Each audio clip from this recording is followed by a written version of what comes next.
Estás en sintonía de radioangelus.org. Prepara tu corazón para reflexionar el Evangelio del día a cargo de nuestra hermana Rosita Molina. Lectura del Santo Evangelio según San Mateo, capítulo 4, versículos del 12 al 23. Cuando Jesús oyó que Juan había sido encarcelado, se retiró a Galilea. No se quedó en Nazaret, sino que fue a vivir a Cafarnaúm, a orillas del lago, en la frontera entre Zabulón y Neftalí. Así se cumplió lo que había dicho el profeta Isaías: tierra de Zabulón y tierra de Neftalí, en el camino hacia el mar, a la otra orilla del Jordán, Galilea, tierra de paganos, escuchen. La gente que vivía en la oscuridad ha visto una luz muy grande, una luz ha brillado para los que viven en lugares de sombra y de muerte. Desde entonces Jesús empezó a proclamar este mensaje: renuncien a su mal camino, porque el reino de los cielos está ahora cerca.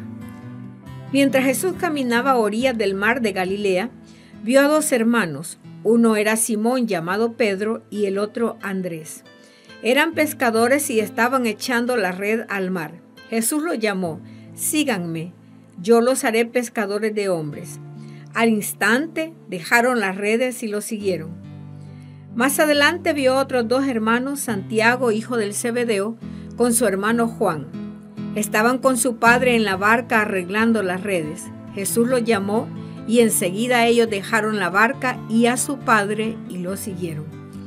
Jesús empezó a recorrer toda la Galilea. Enseñaba en las sinagogas de los judíos, proclamaba la buena nueva del reino y curaba en el pueblo todas las dolencias y enfermedades. Palabra del Señor. Gloria y honor a ti, Señor Jesús. Este evangelio nos da tantas luces sobre las actitudes que deberíamos de tener nosotros para hacer lo que es la voluntad de Dios. Para empezar, cuando Jesús oyó que Juan había sido encarcelado, se retiró a Galilea.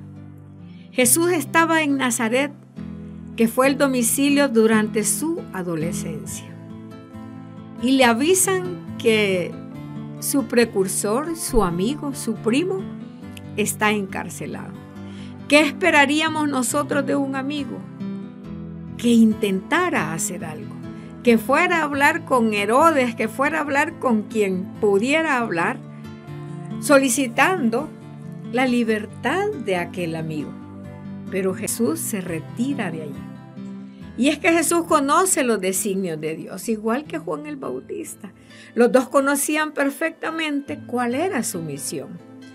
Entonces no van a estropear, a entorpecer la voluntad de Dios. Recordemos cuando Juan el Bautista no quería bautizar a Jesús. Y le dice: ¿cómo yo te voy a bautizar? Y Jesús le dice: hagamos justicia. ¿Sí? Seamos justos. Entonces, ¿qué es hacer justicia? ¿Qué es ser justo? Y me viene a la memoria el justo Job, ¿verdad?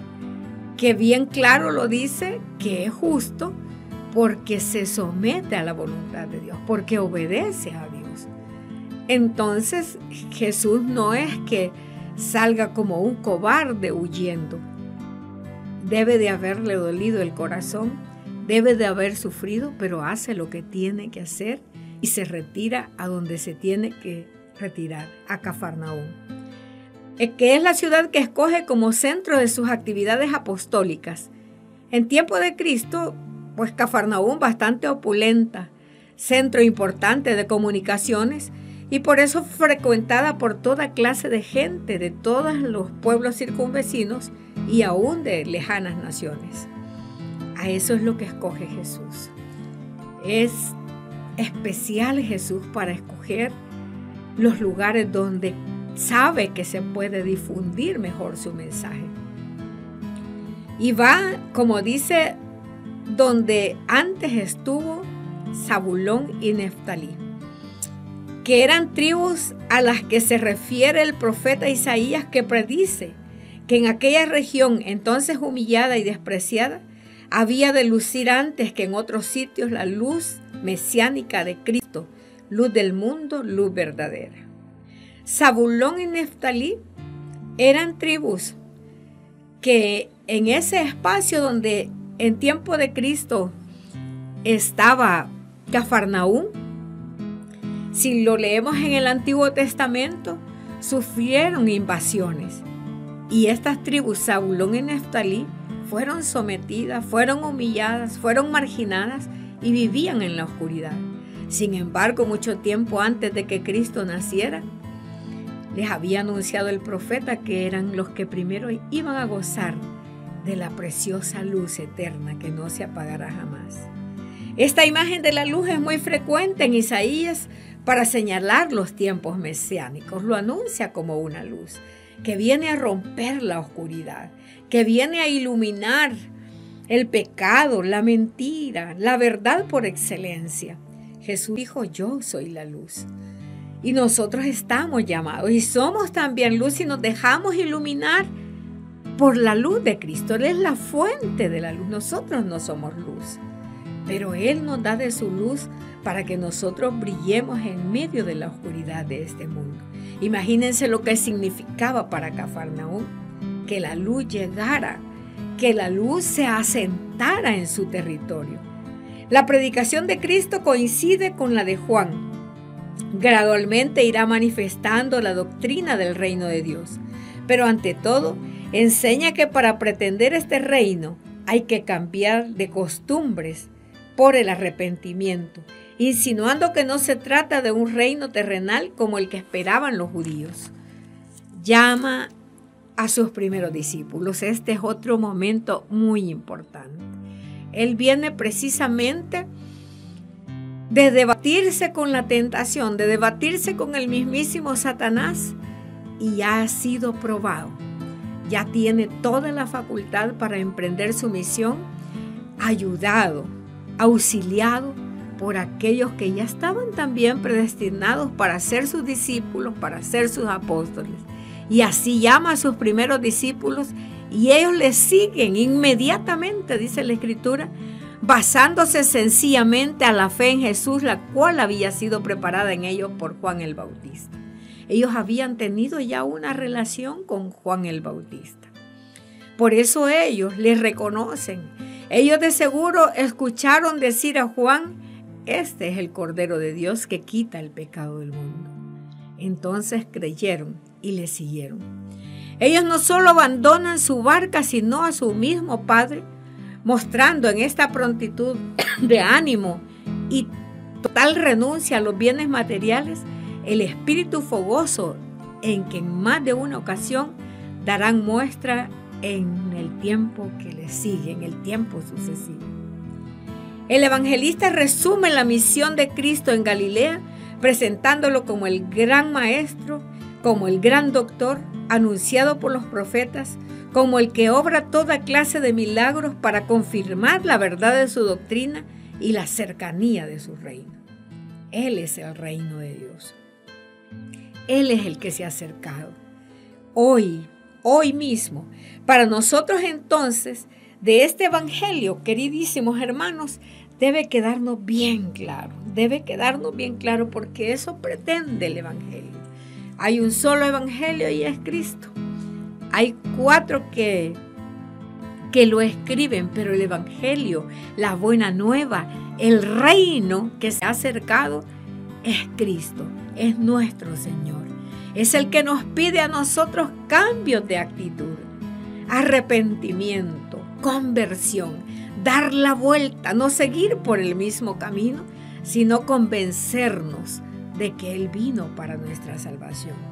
Entonces debe quedarnos claro que debemos de aprender a conocer los designios de Dios. Juan encarcelado y Jesús se retira porque él conocía la voluntad de Dios, él conocía el plan de Dios. ¿Conocemos nosotros el plan de Dios? Nos quedamos nosotros a veces contemplando a los muertos, cuando la palabra de Dios dice: dejen que los muertos entierren a los muertos. Nosotros tenemos que tener claro, bien claro, el plan de amor de Dios. Cuando nos llama debemos inmediatamente darle una respuesta, porque si nosotros tenemos apegos, tenemos idolatrías, ignoramos a Dios y eso no es correcto. Aprender entonces a conocer los designios de Dios. Segundo, preguntarnos si es evidente esa luz para mi vida. La gente que vivía en la oscuridad ha visto una luz muy grande, dice el profeta.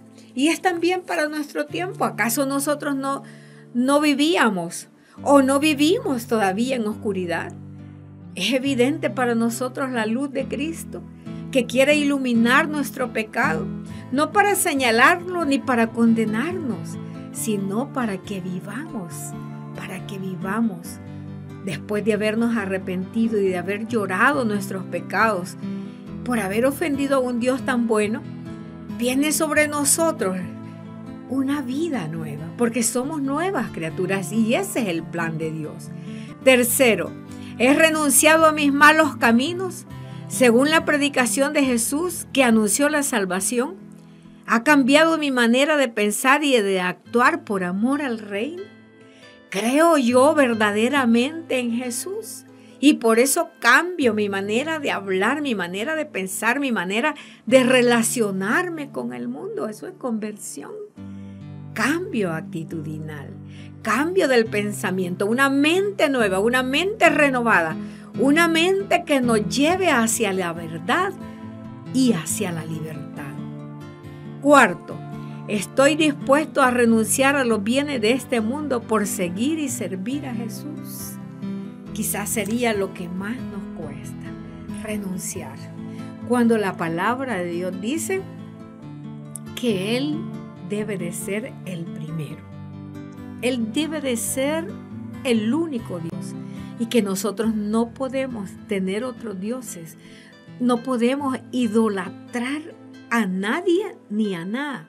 Primero es Dios. Primero es Él y después Él mismo nos da el tiempo, nos da el amor, nos da la gracia para, por ejemplo, amar y guiar a nuestros hijos, dedicarles el tiempo a nuestros hijos, a nuestro marido, a nuestra esposa, a nuestra familia, a nuestro trabajo. ¿Cuánta gente idolatra su trabajo? ¿Cuánta gente trabaja, vive para trabajar y no trabaja para vivir? En el trabajo encuentran la muerte. Yo conozco una empresa donde el año pasado, en el último semestre, se murieron 3 señores, les dio un infarto y hacía muchos días, muchos meses que habían cumplido su tiempo y estaban ya jubilados, cobrando jubilación y cobrando un salario mensual, un doble salario. ¿Por qué? Porque idolatramos el trabajo, porque no vemos más allá. Un señor de 80 años todavía puede servirle a Dios, todavía puede reunirse con gente de su edad y hablar cosas respecto a Dios, como la enfermedad, la muerte, la soledad y hacer grupos de oración. Pero nosotros no hemos creído, no creemos que el reino de Dios se ha acercado hoy. Y hoy se ha acercado a nuestra vida, a tu vida y a la mía. El reino de Dios es Cristo. Él es el reino, porque en Él se encuentra todo, absolutamente todo. Nosotros no podemos desear nada que no encontremos en Jesús. Por eso debemos de seguirle y prontamente, dejándolo todo, lo siguieron. ¿Quiere usted seguir a Jesús? ¿Le gustaría seguir? La iglesia está pasando por tiempos peligrosos, por tiempos terribles. La iglesia se desquebraja día tras día, pero la palabra de Dios dice que los que se mantengan fieles, esos heredarán el reino de los cielos. Mantengámonos fieles a nuestro Dios, cerca del reino, peleando por el reino, luchando por el reino, pero sobre todo anunciando el reino de Dios, que es un reino de amor, justicia, paz y libertad. Queridísimos hermanos, que esta palabra la acojamos en nuestro corazón y al igual que María la guardemos para poder vivirla, para poder rumiarla. No somos vaquitas, pero la podemos rumiar. Podemos buscar hoy en la noche, buscar qué me dice a mí personalmente esta palabra. Y de esa manera estará más cerca Jesús de ti y tú más cerca de Jesús. De tal manera que podrá decir, soy uno con Jesús y uno con el Padre. Paz y bien, hermanos.